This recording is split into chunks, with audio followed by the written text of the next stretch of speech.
In today's video, I'm going to teach you how to add a summary task in Microsoft Project.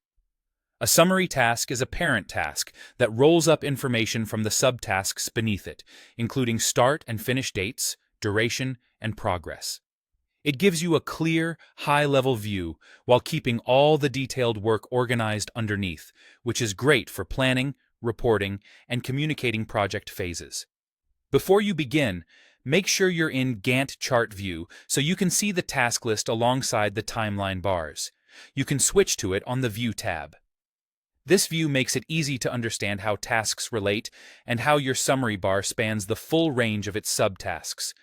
Let's start with the most common approach, using indentation.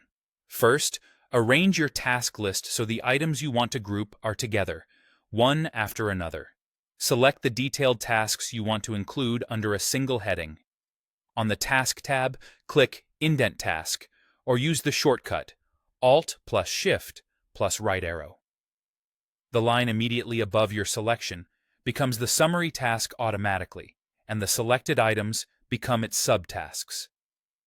In the Gantt, the summary appears as a bold bar stretching from the earliest subtask Start to the latest Finish. For example, if you have Design Phase followed by UI Design, UX Review, and Prototype Build, indenting those three will turn Design Phase into the summary. Keep in mind, the summary's dates and duration are calculated. To change them, adjust the subtasks rather than editing the summary directly. Now for the quickest method. Insert Summary. Select the tasks you want grouped. On the Task tab, in the Insert group, click Insert Summary.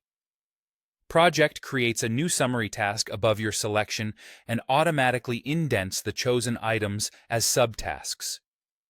Give the new summary a clear, meaningful name and press Enter. The roll-up works the same way. The summary reflects the timing and progress of its children. A few practical tips will help you get clean results. Keep tasks you plan to group together in a contiguous block so the outline stays tidy. If dates seem off, remember the summary reflects any dependencies, leads, lags, or constraints applied to the subtasks. Assign resources and costs to the subtasks rather than the summary to avoid double counting. Use the small arrow next to a summary to expand or collapse details as your schedule grows. And if you change your mind about the structure, you can always reverse an indent later to move tasks back out. That's all it takes to build clear project structure with summary tasks using indentation or insert summary.